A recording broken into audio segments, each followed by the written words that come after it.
बिस्मिल्लाहिर्रहमानिर्रहीम, अस्सलाम वालेकुम। अपने नए व्लॉग में आपको खुशामदीद कहता हूँ। इस वीडियो में दो अहम ख़बरों की डिटेल्स आपके सामने रखेंगे।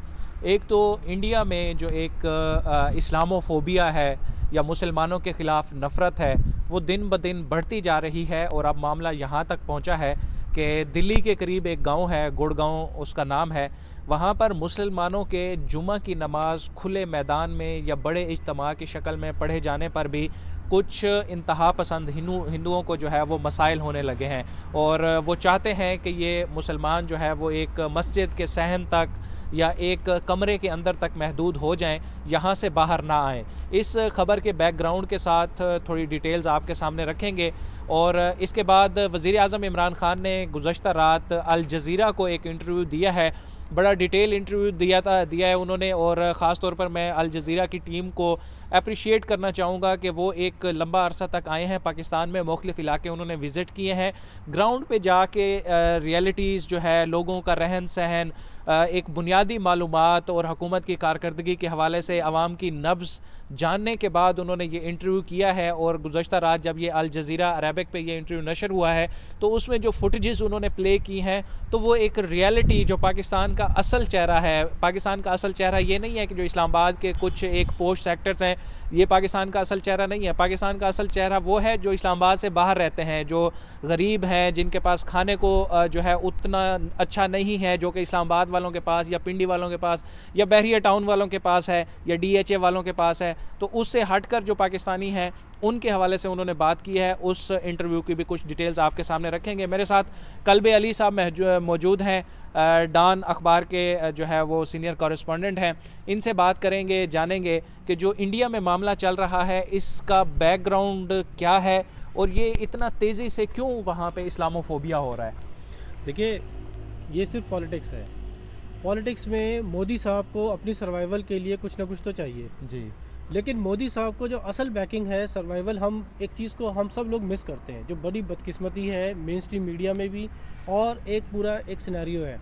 हम इस्लामोफोबिया का सारा कसूरवार अमेरिकन को ठहराते हैं, जो कि ठीक है, लेकिन इसका जो किसी हद तक ठीक है, बहुत हद तक ठीक है, आप अच्छा, इसका 100% भी मान लें, ठीक है। बात ये इसके बाद, लेकिन ये हो किसके ज़रिए रहा है। हाँ, ये ज़्यादातर पूरी दुनिया में जो इस्लामिक एक्सट्रीमिज़म आया है या इस्लामिक टेररिज्म जो आता है, ये उन सऊदी ब्रांड के लोग या सऊदी फंडेड लोग या वो जो ज़बरदस्ती के जो सऊदी इन्फ्लुएंस्ड जो मुजाहिदीन हैं उनकी वजह से आता है। अब हम अगर पूरे वर्ल्ड वाइड टेररिज्म की हम बात करते हैं, जो कि एक रीसेंट फिनोमेना है पिछले 20 साल में, 9/11 के बाद से हुआ, तो वो 9/11 में भी अगर उनमें अक्सरियती जो लोग थे जो इन्वॉल्व थे उस अटैक में जिनके ट्विन नाम टावर्स आए, पे, हाँ। वो सऊदी अरब के थे। अच्छा, अक्सरियत सऊदी अरब के। ओसामा बिन लादेन साहब माशाल्लाह वो भी सऊदी अरब के थे। हाँ। इनकी पूरी टीम में ज़्यादातर सऊदी से, लेकिन क्या हुआ, अटैक जो हुआ उसका शेख रिएक्शन खालिद जो थे, एक को भी हाँ। छोड़ दे, लेकिन जो प्योरली 9/11 में जो थे उनमें से अक्सरियत जो थे वो 15 बंदे, वो सब के सब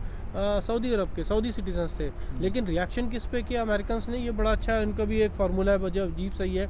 इराक पे, अफगानिस्तान पे, पाकिस्तान फंसता गया और कंट्रीज फंसती गई, और उसके बाद जो सऊदीज या जो टेररिस्ट या मिलिटेंट्स या जो भी हैं उन्होंने अटैक्स अगर शुरू किए इराक इसको आप इंडिया के साथ कैसे लिंक कर रहे हैं? मैं आपको आ रहा हूँ इंडिया की, जब मैं बात कर रहा हूँ आपसे कि 5-6 साल पहले जब से मोदी साहब आए थे वो बड़ी वीक विकेट पे थे, लेकिन जब से UAE वालों ने उनको एक पजीराई शुरू की, फिर उनको हौसला अफजाई की, थपकी दी फाइनेंशियल साइड पे, उसके बाद बड़े बड़े इंडियंस को एक बहुत बड़ा बेनिफिट हुआ कि वो उनकी बिजनेसेस में इम्प्रूवमेंट आई UAE में।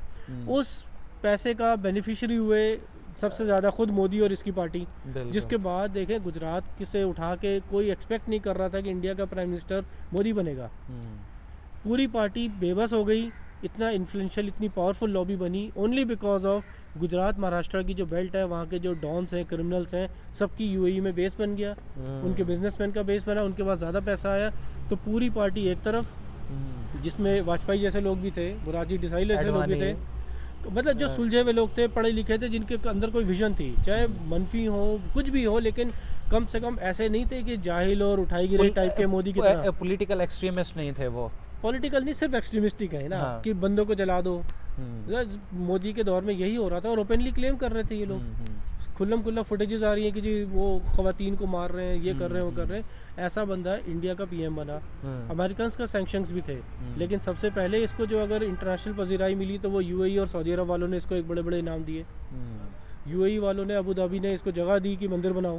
बिल्कुल ऐसा ही है। अभी भी आप देखें कि ये जो मैं और वहाँ पर बन भी गए, यहाँ पर तो हमने लास्ट टाइम हम इकट्ठे गए थे वीडियो के लिए, और वहाँ पे जो मंदिर की ज़मीन का हशर हुआ है वो आपके सामने है। तो अभी जो उनके जो प्रो सऊदी मदरसे के लोग हैं वो यहाँ मंदिर बनने की मुखालिफत कर रहे हैं। यूएई से बैक्ड लोग जो हैं वो यहाँ पे तो कहते हैं कि जी मंदिर नहीं बने, ये नहीं बने, और यूएई के अंदर मंदिर बन रहा है तो उनको ये याद नहीं आ रही अपने स्पॉन्सर से। ये कहते हैं मंदिर नहीं सर, पिछले हफ्ते जो कुछ हुआ वहाँ पे सऊदी अरब में तो तौबा तौबा, मतलब कुछ भी करते रहे, लेकिन वो झंडे का एहतराम इसलिए होना चाहिए कि उस पर कलमा लिखा हुआ है। मतलब उस झंडे को हम एहतराम करते थे, जो कि यूएन में भी सारे झंडे जब नीचे हों तो एक झंडा नीचे नहीं होता था, सिर्फ इसलिए कि इस पे कलमा लिखा है। अब थोड़ा सा उन्हें भी इस बात को समझनी चाहिए। तो ये जो मोदी साहब की जो असल पावर बैकिंग है वो यूएई और सऊदी अरेबिया की वजह से। फाइनेंस साहब कह रहे हैं कि फाइनेंस बहुत बड़ी, फाइनेंशियली बीजेपी स्ट्रांग हो रही है, तो वो मुसलमान बीजेपी में भी वो जो लॉबी है, जो प्रो मोदी लॉबी है, जो एक इंतहा पसंद, जो आरएसएस के नजरिए के साथ, आरएसएस, विश्व हिंदू परिषद, वही विश्व हिंदू परिषद, ये जो तंजीमें, वहाँ से जब ये एक्सट्रीम हो रहे हैं तो इनको ये वाली हरकतें अपने जो लोकल होम बेस में डोमेन बढ़ा रहे हैं, और इनको प्रेशर कोई नहीं आ रहा, ना सऊदी अरब और यूएई से प्रेशर नहीं है, तो अमेरिकन की तरफ से भी प्रेशर नहीं है। क्योंकि ये प्रेशर, अगर ये देखिए दुनिया जहाँ में अमेरिका का निज़ाम हम में से अक्सरियत नहीं समझते, वहाँ पे उन्होंने हर चीज़ को एक लॉबी या ठेके के तौर पे दिया हुआ है। जैसे अंग्रेज़ जब यहाँ आए तो वो अंग्रेज़ हुक्मरान नहीं थे, हुक्मरान वो हमारे ऊपर का जो राजा था वो था। वो कमिश्नर और डिप्टी कमिश्नर उस राजा से डील करते थे कि वो फिर राजा जो है ना उनको कभी फौज देता था या नीचे लोगों को दबाना, जो भी डील करना है वो लोकल वो करते थे। ये तो इंडिया का मामला हो गया, और वहाँ पर अब देखते हैं कि ये फर्दर अल्लाह ना करे कि, क्योंकि इस तरह की जब भी छोटी मोटी चीज़ें होती हैं तो फिर उसका जो आखिरी शक्ल निकलती है वो हिंदू मुस्लिम फसादात की निकलती है, और फिर कई जो है वो दर्जनों हलाकतें भी होती हैं। इस हवाले से इंडिया की गवर्नमेंट को भी चाहिए कि वो अपना एक्टिव रोल प्ले करके इस चीज़ को यहीं पर ही ख़त्म कराने में अपना किरदार अदा करें। आखिर में वज़ीर-ए-आज़म इमरान खान का जो गुज़श्ता रात का इंटरव्यू है उसके मैं ज़रा आपको सीधा पॉइंट्स बता दूं। वो भी वैसे बाकी पॉलिटिकल और सोशल इश्यूज़ पर भी उसमें बात की गई, लेकिन जो एक रिलीजियस एलिमेंट है और ख़ास तौर पर इस्लामोफोबिया और ख़त्म नबूवत के मामले पर उन्होंने बात की इस पे, और वो जो रिपोर्टर्स थी उनकी इंटरव्यू करने वाली वो इस ख़त्म नबूवत अथॉरिटी की जो लॉन्चिंग सेरेमनी थी उसमें भी मौजूद थी।